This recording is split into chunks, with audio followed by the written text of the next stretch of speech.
आरक्षण का इतिहास। भारत देश में आरक्षण शब्द का गलत उपयोग हो रहा है क्योंकि संविधान में आरक्षण शब्द ही नहीं है। इसका असली वास्तविक शब्द प्रतिनिधित्व है। देश में लोकतंत्र है। यदि लोकतंत्र स्थापित करना है तो प्रतिनिधित्व देना होगा। संविधान सभा ने तय किया था कि देश के विकास में सबकी भागीदारी होनी चाहिए। इसलिए सामाजिक व आर्थिक रूप से पिछड़े वर्गों को प्रतिनिधित्व दिया गया है। सामाजिक पिछड़ापन अधातु वह शोषित वर्ग या जातियां जो हजारों वर्षों से शोषण का शिकार रही हैं, उन्हें ये प्रतिनिधित्व का अधिकार दिया गया है। भारत में आरक्षण शब्द राजनीतिक मुद्दों के कारण नेगेटिव सोच के रूप में बदल दिया गया है, जबकि ये वास्तविक रूप से प्रतिनिधित्व शब्द होना चाहिए। हमें यह समझना चाहिए कि आरक्षण गरीबी उन्मूलन कार्यक्रम नहीं है, ये प्रतिनिधित्व का मामला है। 1858 में ज्योतिबा फुले ने हंटर कमीशन के सामने जनसंख्या के अनुपात में पिछड़ों को प्रतिनिधित्व देने की मांग की। विंध्य के दक्षिण में प्रेसिडेंसी क्षेत्रों और रियासतों के एक बड़े क्षेत्र में पिछड़े वर्गों के लिए आजादी से बहुत पहले आरक्षण की शुरुआत हुई थी। महाराष्ट्र में कोल्हापुर के महाराजा छत्रपति साहूजी महाराज ने 1902 में पिछड़े वर्ग से गरीबी दूर करने और राज्य प्रशासन में उन्हें उनकी हिस्सेदारी देने के लिए 50% आरक्षण प्रारंभ किया था।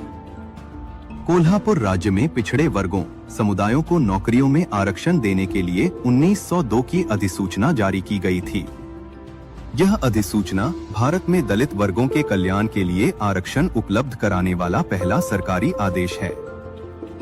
1930, 1931, 1932 में डॉ. अंबेडकर ने प्रतिनिधित्व की मांग गोलमेज सम्मेलन में की थी, जिस पर अंग्रेजों ने अछूतों को कम्युनल अवार्ड के अंतर्गत पृथक निर्वाचन का अधिकार दिया था, जो हजारों वर्षों में मिला पहला अधिकार था, जिस पर गांधी ने आमरण अनशन किया, जिस पर गांधी व अंबेडकर के बीच समझौता पुनः पैक्ट हुआ, जिससे अछूतों को हर स्तर पर आरक्षण की व्यवस्था की गई थी।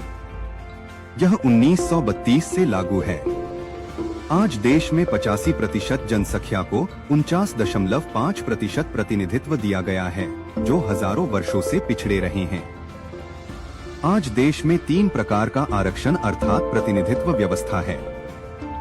1. शिक्षा में आरक्षण। 2. सरकारी नौकरी में आरक्षण। 3. राजनैतिक आरक्षण। मनुस्मृति जैसे प्राचीन ग्रंथों के अनुसार जाति एक वर्णाश्रम धर्म है, जिसका अर्थ हुआ वर्ग या उपजीविका के अनुसार पदों का दिया जाना। वर्णाश्रम वर्ण आश्रम के वर्ण शब्द के समानार्थक शब्द रंग से भ्रमित नहीं होना चाहिए। भारत में जाति प्रथा ने इस नियम का पालन किया। दुनिया में भारत ही एकमात्र ऐसा देश है जहां वर्ण व्यवस्था और उसमें निर्मित 6743 जातियां तथा इसमें भी प्रत्येक जाति में 12 उपजातियां हैं।